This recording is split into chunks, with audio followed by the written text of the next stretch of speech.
New on Curiosity Stream. She was a loving wife, a devoted mother. She also stole atomic secrets and gave them to the Soviets. Meet the woman whose deception kick-started the Cold War on the spy who stole the atom bomb. And what if they catch you? Then I shall be shot. They're coming! Come back! relive history's most death-defying escapes. It's Impossible Escapes, Civil War. Watch now on Curiosity Stream. Annual plans are $20, just $1.67 a month. Visit curiositystream.com. $20 million, $19 million, $6 million. These are all awards recovered for clients of Phillips Law Firm. To win big, you have to fight big. And Phillips Law has been fighting the too-big-to-fail insurance industry for decades. Not every case will have a multi-million-dollar outcome, but Phillips Law will fight just as hard to recover the outcome you deserve. If you or a loved one has been injured in a car accident or on the job, call or click today at 1-800-JUSTICE or visit justiceforyou.com. Hey, Ola, it's Miles. Thank you guys for listening to the Men's Room Daily Podcast. Have you heard our newest podcast? It's called The Greatest Story Never Told. Download it today on radio.com. Be sure to subscribe. New episodes are uploaded every Tuesday at noon. Unfortunately, what you're about to hear is real. The members of this radio program are simply not that bright, or what some people would call educated. They are merely stupid. They're not trying to offend anyone on purpose.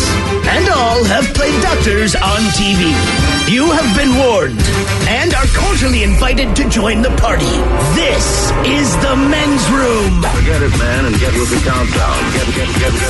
Get with the countdown. Shake this world and blast off for Kicksville.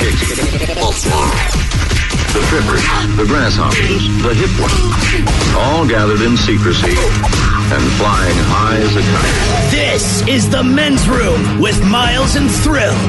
You know what they say, shake your radio more than 3 times, and you're playing with it. You're listening to the Men's Room. By the way we go, welcome to season 16, episode number 3405. Along with Steve the Thrill Hill, the Ted Smith, and Mike Hawk. And you are the Men's Room. On tap today, Ryan Castle joins us from his basement studio bar, and once again, we will sit and spin. Today, the top 10 greatest dad rock songs of all times. Dad rock. We will play Profile This. Plus headlines, the Men's Room shout of the day, fun with listener emails, and everyone's favorite, TV Time with Ted. Click, clack, drinkity, All right, here we go. Nashville lawyer is suspended after a Facebook post on how to murder someone and make it look like self-defense. Meanwhile, a woman describes the horror of living with a 42-inch bubble butt, which is curvy and immense. Squirrel at University of Michigan goes viral after looking like it's never skipped a meal. Residents of nursing home see woman who died 10 days ago walk in and let out a squeal. And a rock that looks like Cookie Monster expected to fetch $10,000. That is all coming on today's very special episode of The Men's Room. And now, here's the question. Hola, bitches. Good day to you and yours. All right, there's a new trend on the Tickety Talks. Apparently, it's confessing to the most messed up thing that you did in your youth, but you actually regret it. Now, the answers, of course, come from adults looking back at the dumb stuff they did when they were younger, but there's no shortage of current kids in the news who we can only hope will regret their choices. There's a 12-year-old kid in Queens, New York. He stole the family car and drove about 200 miles before finally getting caught. In Louisiana, an 11-year-old, he stole a school bus. Now, cops chased him for 45 minutes. And I want you to keep in mind, he's flipping the cops off the whole time until he crashed into a tree. He also smashed into 3 cars on the way, but eventually it came to an end. In Oklahoma, a kid accompanied his mother to a beauty salon, no big deal, while he shoplifted a keychain.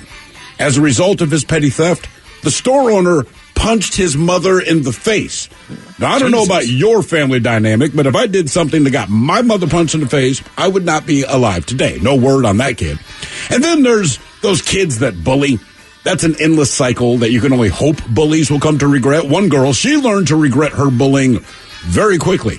She made fun of a classmate who had lost her hair from chemotherapy, all right? So dad finds out about this. Daughter gets home, made her shave her head. Yep. So today we're talking about those bad things you did in your youth that you're not so proud of now. I mean, maybe you kidnapped somebody, Maybe you laughed at another kid's speech pattern as his house burned to the ground. I'm just spitballing here. We don't know. Jesus. Well, I'm just throwing it. Terrible. Just throwing it out there, Herky. So here is today's question. Thank you for agreeing, Ted. So here is today's question. What is the most messed up thing that you did as a youth that you still regret? Be part of the big show. Call 206-421-ROCK. Like the Men's Room on Facebook. Follow us on Twitter and Instagram at Men's Room Live. And send those emails to the Men's Room at KISW.com. New on Curiosity Stream. Just because it hasn't been done before doesn't mean you can't. Watch Earth's greatest minds forge our path to a better tomorrow. It's engineering the future. And Jaws, Star Wars, The Godfather, E.T. The biggest movies have even bigger music. From King Kong to The Dark Knight.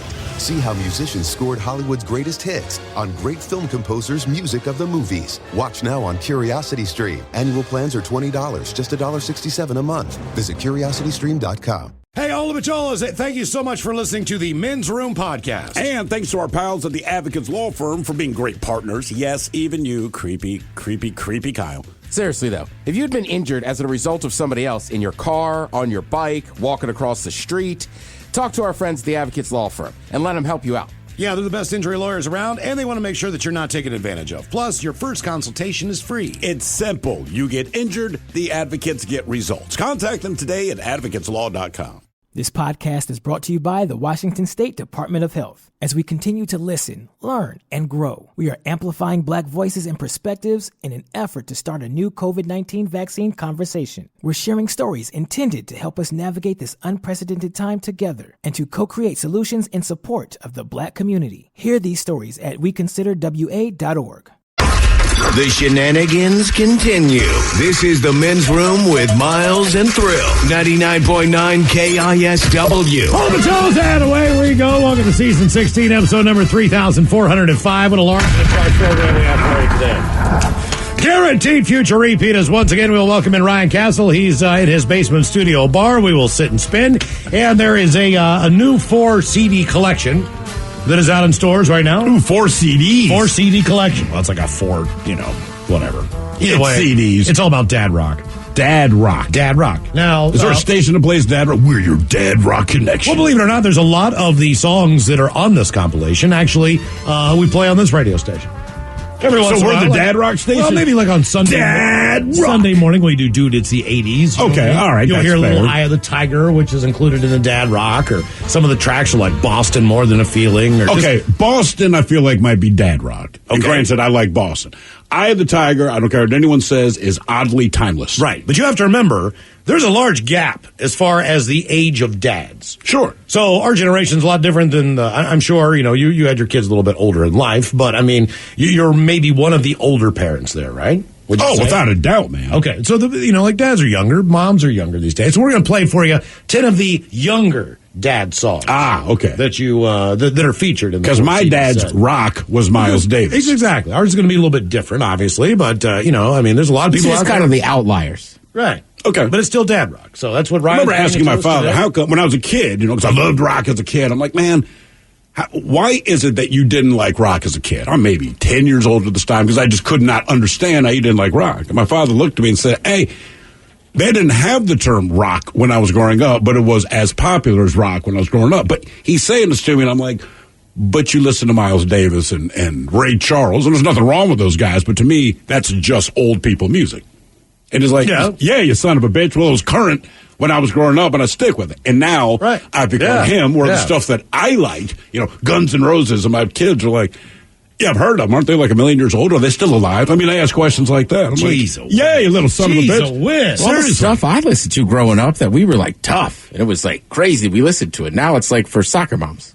Yeah, exactly, man. Yeah. There's nothing worse. I would say the one thing, no matter what kind of music you liked as a kid, the moment that it crushes you, the moment that it just sucks your soul out is like when you're at Safeway and it is now safe enough to be played in a grocery store. And you're like, oh, my God. Isn't this... This is Twisted Sister. God, I'm at Safeway. Yeah, exactly. Right? Unbelievable. When Twisted Sisters, We're Not Going to Take It showed up on a tampon commercial, I'm like, oh, my God. What's wrong with that? They're not going to take it anymore. That was the point of the commercial. Done with it. Exactly, right. So we've got 10 of the greatest dad rock songs of all times on the way. We'll do the younger version of that. And as far as the minivan moms go, you probably will like a lot of these tunes as well. Coming up with Ryan Castle.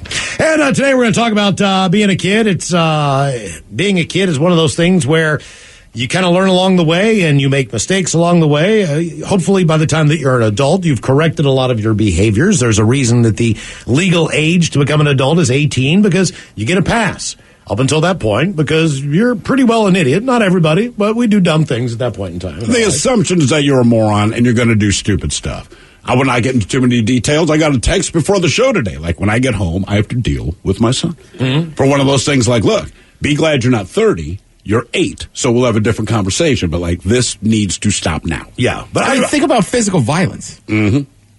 And I used to fight with my sister all the time. Yeah, physically. Right. But, like, we were children. Sure. But, like, at Thanksgiving, my uncles hate each other, but they don't jump across the table and hit each other with plates. Right. It's just not a problem. Me and my cousins, I remember, like, playing basketball, and we would just, like, push each other into poles and everything else going up for jump shots. Yeah. But the idea now of seeing my cousin and, like, punching him would be, like, insane. No. Right. I just remember there's so much minutia in my life that I did that was just absolutely horrible that, like, I reflect on it and I'm just like, God. Like, what? Look, you got to forgive yourself because you were a child, but like my entire childhood, I sucked. At the time, I didn't feel like it. You're just living life. But looking back, I'm like, I was an ass. There was a place in town, and they kind of did hand-cut French fries. So it was a bar, but it was a restaurant. They did have hot dogs and hamburgers, but their thing was like Thrashers. They did it, but the fries were not as good as Thrashers. All right. But they were the hand-cut kind of five guys place, and you went in there, and they gave you a big old bucket of French fries. And college kids would go in there and get beers and everything else. And, sit around. There was music playing. There was always sports on. But we could get in. So we went in high school and everything else. Well, every single table had like a condiment thing. You could get like nacho cheese for your fries, all kinds of things. But when you got to the table, there was like seasoning salt. There was a, vinegar, ketchup, your standard stuff. But these salt shakers were kind of kitchen industrial strength salt shakers. They had a little handle. They were metal, and they had a big screw on the top, and it said like S. It was imprinted in the top, and it's a salt shaker, but you screwed it on, the big old heavy one. Well, there wasn't a time that I went in there that I didn't take basically the top off of that thing. Every time. Every single we used to do it at pizza. I'd unscrew it, and I'd put it right back on there, and I knew, because, man, when I'm saying this was a big portion of fries, this was like a bucket of fries. People went in there, and they get like a bucket of fries for like 2 or 3 people. It was huge. It was like a popcorn bucket, right? And then, of course, I'd unscrew all the salt shakers. We used to do that at the local pizza. I haven't thought about checking those in a while. That's what I'm saying. Now you got me nervous again. Well, the problem is this. We would do it all the time. Pizza cheese, oregano. 2 of my friends, we would go up to this Pizza Hut because it was closed. And we would always do it because to us, that was funny. The thing that made it mortifying was the different wait staff that worked there. They knew what we were up to because every time we left, somebody dumped too much of whatever on their food. Well, I remember my parents taking me and my brother there. And when we walked in, that's the time the waitress made the opportunity. She came over, took our orders, and she looks at me and goes, "Oh, hey, do me a favor. Don't unscrew the salt." Right?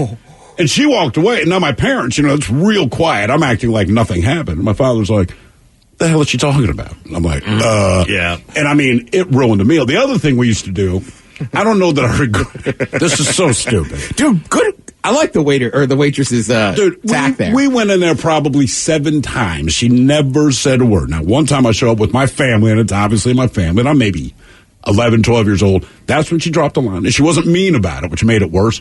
Just like, hey, and she took our order already. By the way, don't unscrew the tops on the blah, blah, blah. And walks away. And I had a horrible meal, and I just, but the other thing we would do, and it didn't matter at school, any restaurant, if it's me and my buddies, if we had to poop and there was a public bathroom, they had those hand dryers, wipe our ass, and we always stuff the dirty toilet paper. Oh, dude. Look, we were kids, and I'm laughing about it now, but, and we'd wait, and you'd always hear someone in the bathroom like, God damn it, man. And we knew, it was us. That was the thing.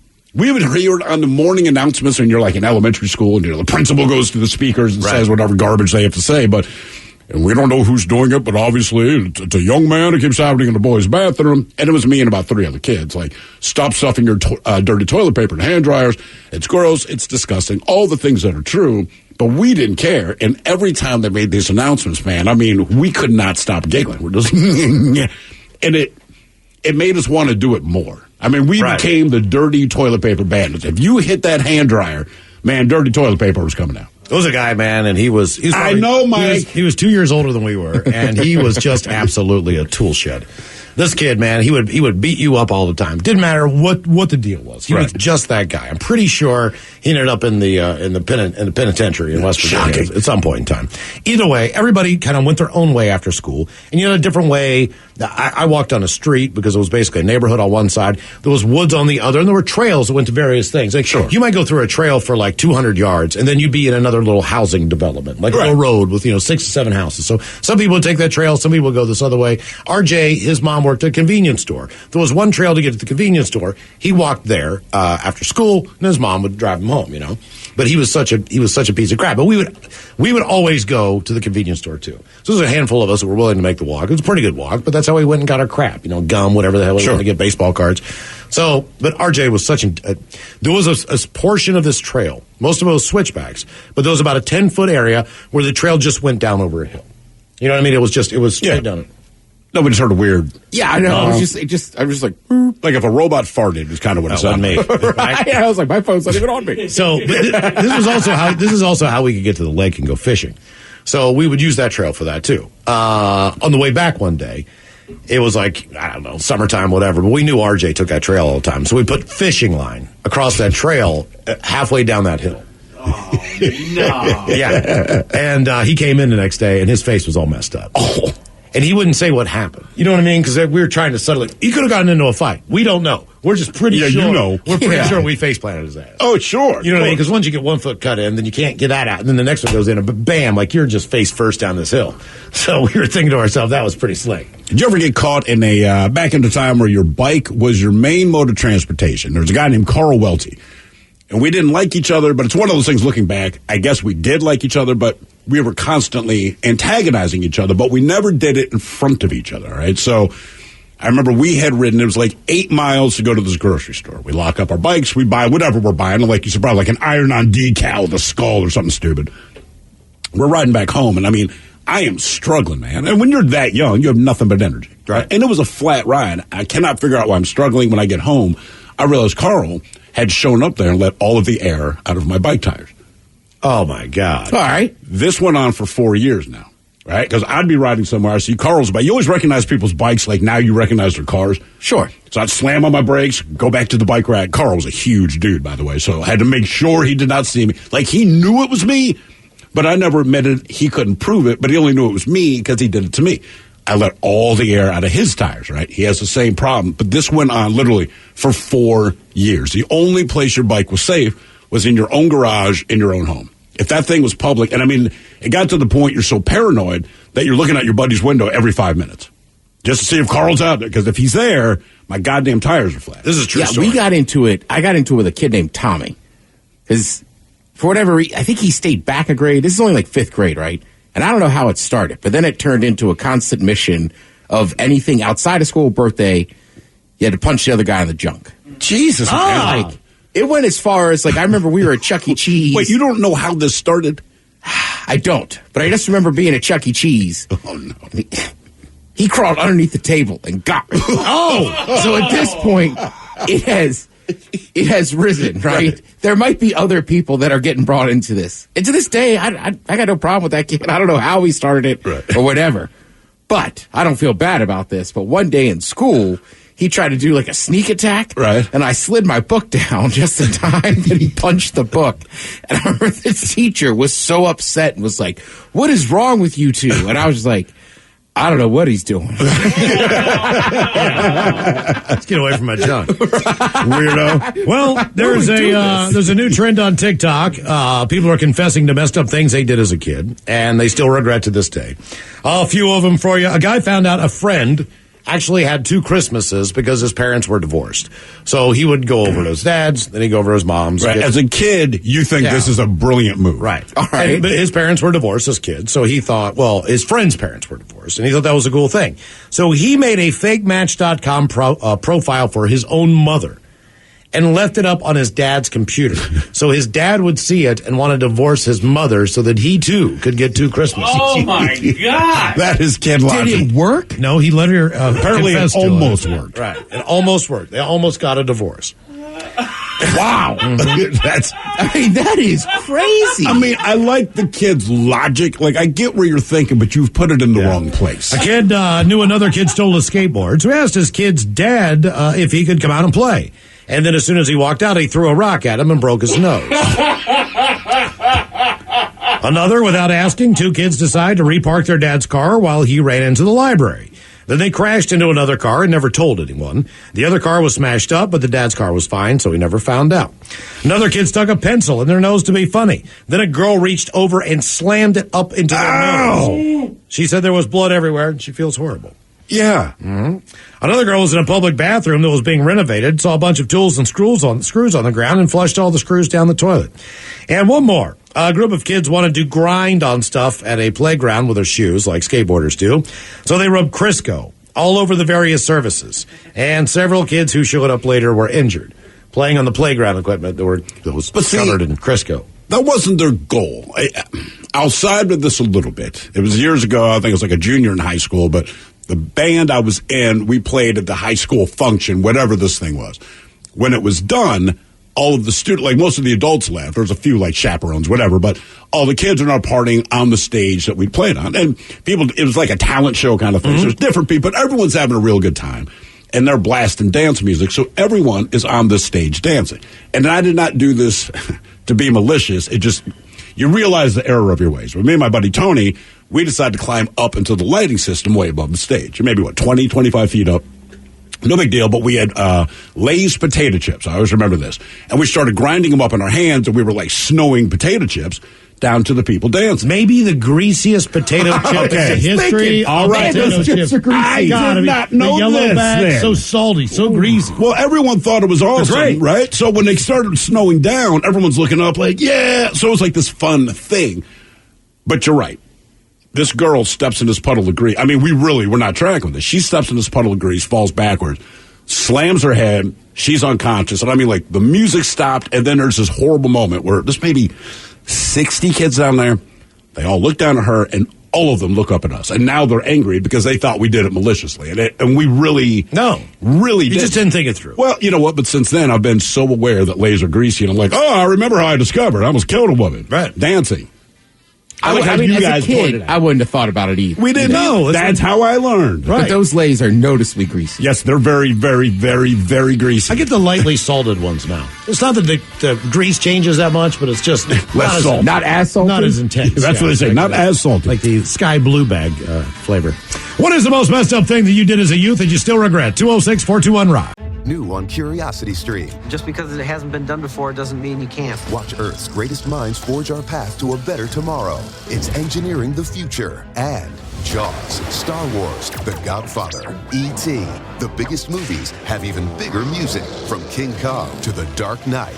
See how musicians scored Hollywood's greatest hits on great film composers' music of the movies. Watch now on Curiosity Stream. Annual plans are $20, just $1.67 a month. Visit CuriosityStream.com. Hey, all of it, thank you so much for listening to the Men's Room Podcast. And thanks to our pals at the Advocates Law Firm for being great partners. Yes, even you, creepy Kyle. Seriously, though, if you'd been injured as a result of somebody else in your car, on your bike, walking across the street, talk to our friends at the Advocates Law Firm and let them help you out. Yeah, they're the best injury lawyers around, and they want to make sure that you're not taken advantage of. Plus, your first consultation is free. It's simple. You get injured, the advocates get results. Contact them today at advocateslaw.com. This podcast is brought to you by the Washington State Department of Health. As we continue to listen, learn, and grow, we are amplifying Black voices and perspectives in an effort to start a new COVID-19 vaccine conversation. We're sharing stories intended to help us navigate this unprecedented time together and to co-create solutions in support of the Black community. Hear these stories at weconsiderwa.org. The men's room is in progress. 99.9 KISW and KISW HD1 Seattle. Our question, what is the most messed up thing that you did as a youth that you still regret? 206-421-ROCK. Just a few quick comments here. It says, arguing with my sibling, then taking his toothbrush, dunking it in the toilet repeatedly, and putting it back in the holder. Not a whole lot of regret, but some kind of. Someone else has broken into a church, stole their fax machine, telephones, and copying machines. Someone else, I once mixed gin and oxys together when I was 15, almost died. Will always regret it. And then this one, I'm sure, is not a shot at you, Mike. It just says, I tripped a blind guy while he was getting off the bus. Ooh, that's a horrible thing. That'd be terrible to do that as an adult. Terrible thing. Yeah. Hello, Jess. Welcome to the men's room. Hola. Hola. Happy New Year's. This is the first time I've got to call in since it's been New Year's, so thank you for letting me tell you this. You're very welcome. Basically, my best... Sorry? Said you're very welcome. So my best friend and I, when we were 13, 14 years old, we used to hang out at Lake Washington, where we lived close to. And so, like the boat launch where people will slip their... $20 bills into this little metal box to, park their launch for the day.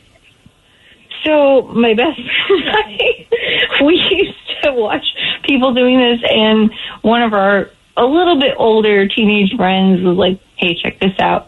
And it was like a pair of tweezers, and he was pulling money on the boat launch, and my best friend and I would go there every single. Why am I laughing about this? I'm just thinking about how horrible we were, because these people probably got tickets as a result of this, but we ended up getting a lot of money that was not ours. And one day we finally got caught, and we tried to hide behind some bushes in that same area, and we just ducked down thinking that the police didn't see us. They most certainly did. So yeah. Did you guys have Did you guys have 20s on you when they found you? Oh yeah. We probably, I think the best haul we, oh my God, why make your face? We probably made out with I would say $250. I mean, mind you, we were teenagers. Yeah, that's a lot of money. Whoa. I'm not above at that age. I'm not above it. If I'm a kid and I know, hey man, all of those boxes over there of $20 bills, I'm probably doing the same thing. Although I will say this, Jess, I would hate to be your defense attorney, because they would call you to testify about what you did, and you're laughing. Either that or you showed up stoned, but I'm sure exactly I shot him in the head. Yeah. Oh, man, I just found the gun and shot him. We might have been a little bit, inebriated in terms of, leaf things, but...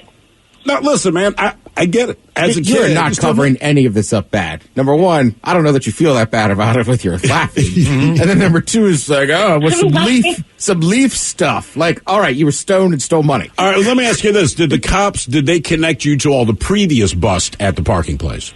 I'm pretty sure that, and just real quick to preface this, my boyfriend might be possibly interjecting some laughing here, but just so you know, we were certainly terrified. You're what? I'm listening. Oh, okay. Well, are you both on the phone? Yes. That's really weird. That's weird, dude. Yeah. Why are you both on the phone? What are you, 12? I mean, you can just turn on the radio and hear it 30 seconds later. Oh, my God. It's like when you're growing up in the house. I know. I feel like oh, my God. What just happened there? It's like when I call my dad. He's got me on speakerphone all the time. And I don't realize it. And I always forget. Well, he should tell you, but also, that sounded like they were just both on, he's in the other room on the line. That's what I mean. On a landline. Like when your parents are who are you talking to? Oh, my God. I always hated that. Are you still on the phone? It's well, obviously I am, because you just picked it up and you heard me talking. Yeah, we always talk together. Who the hell does that? Jesus.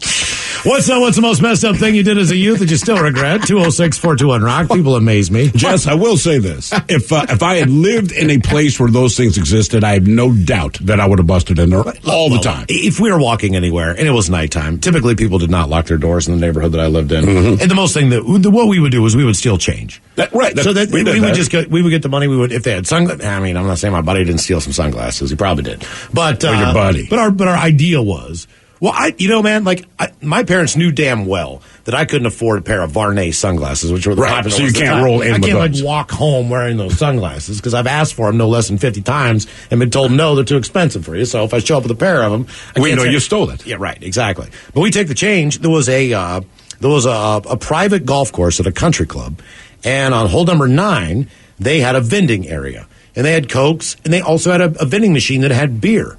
And for 75 cents or $1, you could get Miller Lite, Bud Light, whatever. Yeah. So, we're too young to buy beer, but we could go and we could run out to that shack and just start pumping quarters in there. And get beer. Get as much beer as we want. Yeah. The good old days. Yeah. Cigarette vending machines. Yeah, they did. Beer vending machines. They did have a, we Yes. didn't, believe it or not, none of us smoked. I mean, we had a couple of buddies who chewed, but nobody smoked. But you could get cigarettes there, too. Cigarettes were a little bit too pricey for us. They're like, $1.50 or $2. We're like, no, we get 2 beers for that. I would take the beer on that age for sure. I just wasn't addicted to But cigarettes. it's always about saving money. When I was in Boy Scouts for the brief time, we had to go door to door selling light bulbs, which just in my mind, I'm like, this is stupid because whatever. But they were $2. I think it was $2 a bulb, whatever. But it was $2 a pop essentially. But I charged $3. Because no one had a problem paying it, and I kept it up. Well, the Scoutmaster got wind of that, got in trouble. And when we moved to Baltimore, the buses, and I'm sure it's the same everywhere, but before they had the machine where, you put your dollar in the machine and it sucks it in. Well, before, you had to fold up your bill and stuff it into like a little clear box. And some of the kids got hip to the fact, they said, look, man, your parents gave you, say, $10 because it was $1 to ride the bus at this time. We didn't have the butter sticks taking us to school. You rode a city bus. So they were like, look, your parents give you $10, man. You can make $5 a week, because what they would do is they would tear their dollar bill in half, fold it up, which I know it's a federal crime, get over it, but they'd fold it up and stick it into, because the bus driver couldn't tell. Okay. Once you fold it up, but the thing is, and so everybody in that school, once that went around, we all made our little $5. Well, the problem was the next year when school started, all those boxes were done. Now it's the machines that suck in the bill. And we were like actually pissed.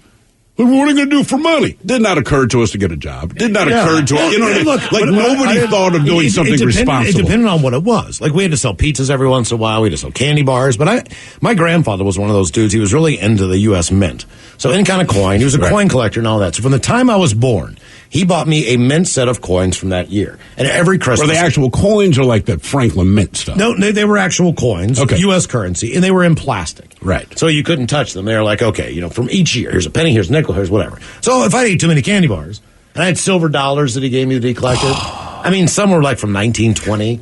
You know what I mean? I was just you like, put those back in there? For like a candy bar. Because I was like $1 short. You know what I mean? Like, how much do you think those things were worth? Because they're probably worth more than the stated value. No, they're not. It's like whatever it is now. It's like if I still had them, I wouldn't be floored. You know what I mean? Like, I wouldn't be like, oh my God, this quarter's worth 75 cents now. I mean, who gives a crap? Yeah. But I needed it then. I'm with you. Like, I grew up going to Catholic school, so you sold candy bars and stuff every year. Then there were sports team fundraisers. But, yeah, I mean, I get it. The candy company doesn't care, but it is a dangerous prospect. Yeah, you're putting candy in charge of children. Children are in charge of the candy. And then you tell them, like, if you eat it, you owe the money for it. It's like, you have to know this is a failing enterprise. And keep in mind, those candy bars were meant for donations. They were bigger candy bars. They were regular good, candy bar too. that was like maybe candy bar 75 cents, 50 cents in. These were like $2 candy bars. Well, they were world's finest. Right. That's right. I mean, you needed to make a little money. It wasn't like they were $1 a piece. They were like expensive. They were expensive, but they were also delicious. But I and also then you had ate to like beg 3 your of them. parents. You know what I mean? Because I remember the first time I had to do it, I really thought I'd have the willpower. I explained to him what's going on. It's the first time I'd ever done it. So there's an edge of excitement to it. And he's like, okay, do not eat those because I'm not going to make up the difference. And I'm like, you got nothing to worry about, old man. Mm-hmm. Well, now the time comes to collect. I'm like, Dad, I need $10. He's like, Jesus Christ. Yeah. It's like one thing. And it was horrible. I did it every time. I mean, right. And you know that day's coming. And then, man, this is the worst part. As a kid, I was such a little fat kid that I didn't like the ones that had almonds in them. So I'd still eat the bars and just suck all the chocolate off from around the almonds and then throw them away. But you still had to pay for that chocolate bar. And the only other time you run into that fuzzy math like that is if you've ever gotten an ounce of weed and tried to sell it in your youth. Because basically you should have 8/8 out of an ounce of weed. Mm-hmm. So you kind of divvy it all up and you measure it all up and you put it in your bags and you roll it up and you're going to go sell it to your friends and all that stuff. But really, you only have like 6 bags a week. You're like, where did those other 2 bags go? Same place the candy bar went. You know what I mean? It's Right. And it depends on how nice you make your bags. Right. It's like, oh my God, I owe myself $40. What is the most messed up thing that you did as a youth that you still regret? 206-421-ROCK. Hello, Chris. Welcome to the men's room. Hola.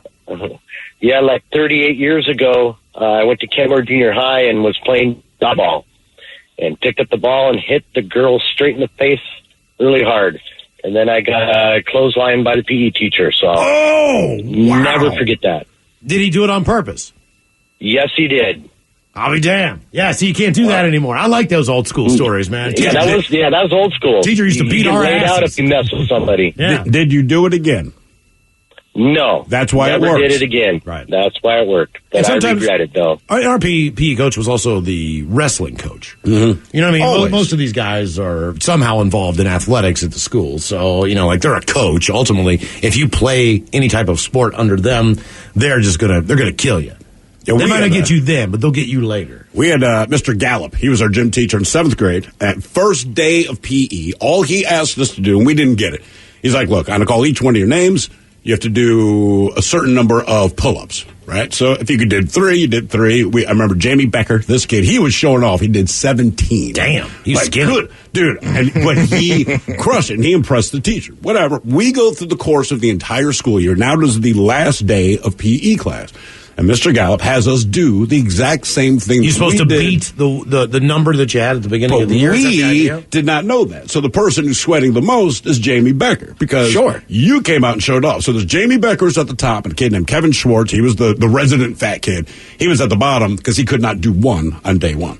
So Mr. Gallup explained, hey, I still have all of your numbers from day 1. Just keep in mind how school has changed. It was a regular, normal public school, all right? So the first kid goes up, and I want to say, like, maybe on day 1, he'd maybe done 5 pull-ups. Well, this day he did 4. Now, we still don't understand what the repercussions going to be.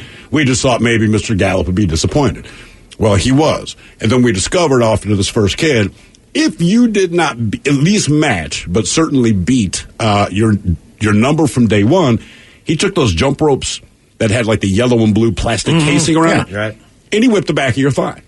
I mean, that hurts. Dude, it is, he broke skin. And I mean, he lit this kid up, and we're like, oh my God. Well, now the motivation is on, all right? So the only other kid that took the, because once we understood, he would yell at your number like, hell, 5.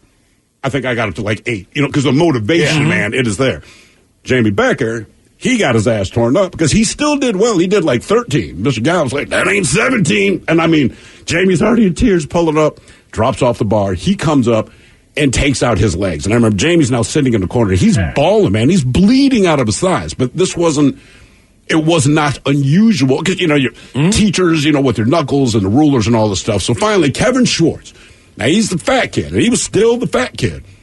And Mr. Gallup's like, all you got to do is 1. All right, now, in my mind, this took an hour and a half for this. But, I mean, the entire class is screaming for him. We just didn't want to see him go down in flames, man. He was a decent kid, And, I mean, he's just hanging there. His arms are barely bending. We're like, Kev, you got to do it, man. Mr. Gallup, he's smiling the whole time, and he's swinging the rope in circles.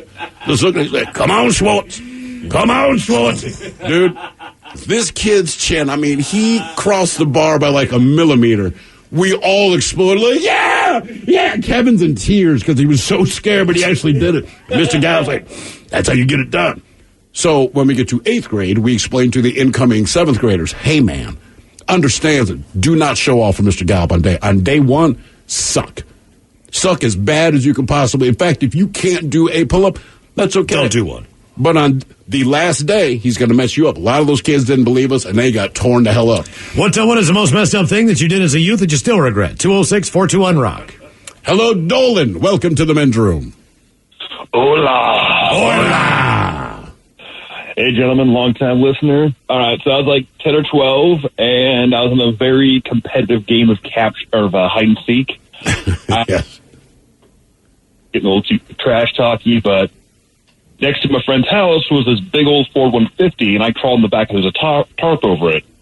So I'm hiding now, and I've got to take a piss. I'm trying to hold it in, but I can't get caught. Like, there was too much riding on the line. So I'm like, all right, if I can hear for another minute, I'll just, I can make it. He's still going, and I'm like, all right, I got to do this. So it was angled a little to the right because of the slope of the street. I start taking a piss, and I take like the longest piss of my life, and it is just pooling into this huge thing. And I still think about it. I think, like, man, that guy went back, opened up his tarp, was like, holy crap. Was this your friend's dad's truck? Oh, God, no. You'd have killed me. Ah, okay. All right. Okay. I like competitive hide and seek. It's not your regular hide and seek. I didn't see one buddy for a year. He won. What's the most messed up thing that you did as a youth that you still regret? 206-421-ROCK. Oh, here's one where people understand the difference in genders. Says, when I was a sophomore in high school, I was on the dance team. One day, me and a bunch of the girls from the team were in the multi-purpose room showing off how flexible we were by standing up, grabbing one of our feet, and then lifting one leg above our head. Well, one of our guy friends said, oh, yeah, I can do that. And he did. And when he did it, I full force kicked him in the junk. He turned purple and slammed into the floor instantly with tears streaming down his face. I didn't know how gut-wrenching that pain was. I still feel absolutely horrible about this 20 years later. That from Talia. I bet you it still hurts, Talia. He is still in tears. So, okay, I'll give you a real quick one. Oh, no. When I was in middle school and junior high. Notice the look on your face. All right, here, this maybe I was involved in this, but I don't know. All right, so the way the band goes, you have chairs, right? So you have first chair, trumpet, first chair, whatever. Right. That means you're the best if you're first chair. So I played trombone. A couple of my buddies played trombone. One of the guys was he was the first chair. And so the two top people in every chair got to try out for this thing. And if you made it, you were all area. And then you had a trip. You were either going to go to New York City or Washington, D.C. Damn. Perform at this thing with other people from the county, blah, blah, blah, blah, blah, blah, blah, blah. Right. So the second chair, I guess he outperformed the first chair. I can't remember exactly. All I know is my buddy Brian did not get to go to New York City or Washington, D.C. I can't remember where they were going on this trip. But either way, he wanted to go. His girlfriend maybe was going to go too because she was in the band. She played like flute, whatever. First chair, clarinet, whatever the hell women do. Flute, yeah, exactly. So French horn, I don't know. Either way, she was going. So this guy, the other guy, he wins the trip, right?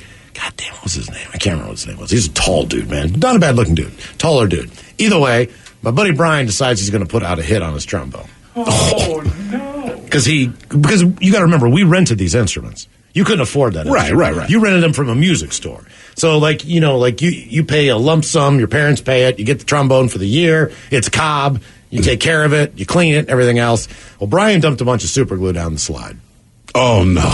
There's two places you can dump super. There's a spit intake on the bottom. Yeah. And then you can just pour it down, pour it on the pole, push it back together. So he super glued his trombone together. Did it work? Did he get to go on the trip? He went on the trip. He got another trombone. I mean, he went and got another trombone. But, I mean, they had to pay, like, the deposit on the trombone. Did they figure out what happened? They had to pay. I don't know what happened. I don't know what happened. I do not know what happened. I'm not sure. I know he went on the trip. How many times does something happen before it's a pattern? I don't know. I would say you were involved in another hit on another instrument. That's what I'm thinking. I've only been involved in one. I was just a bystander. I'm just saying, I've only ever heard of hits. I wasn't going to D.C. Twice I've heard of hits on instruments. Twice you've been in the area. Right. Yeah. I can't believe we super glued the trombone show. There's no way you can get that out of there. No. It's done. The instrument's done. It's a lamp. God, that was so terrible. What is the most messed up thing that you did as a youth that you still regret? 206-421-ROCK. $20 million, $19 million, $6 million. These are all awards recovered for clients of Phillips Law Firm. To win big, you have to fight big. And Phillips Law has been fighting the too-big-to-fail insurance industry for decades. Not every case will have a multi-million-dollar outcome, but Phillips Law will fight just as hard to recover the outcome you deserve. If you or a loved one has been injured in a car accident or on the job, call or click today at 1-800-JUSTICE or visit justiceforyou.com. This podcast is brought to you by the Washington State Department of Health. As we continue to listen, learn, and grow, we are amplifying Black voices and perspectives in an effort to start a new COVID-19 vaccine conversation. We're sharing stories intended to help us navigate this unprecedented time together and to co-create solutions in support of the Black community. Hear these stories at weconsiderwa.org.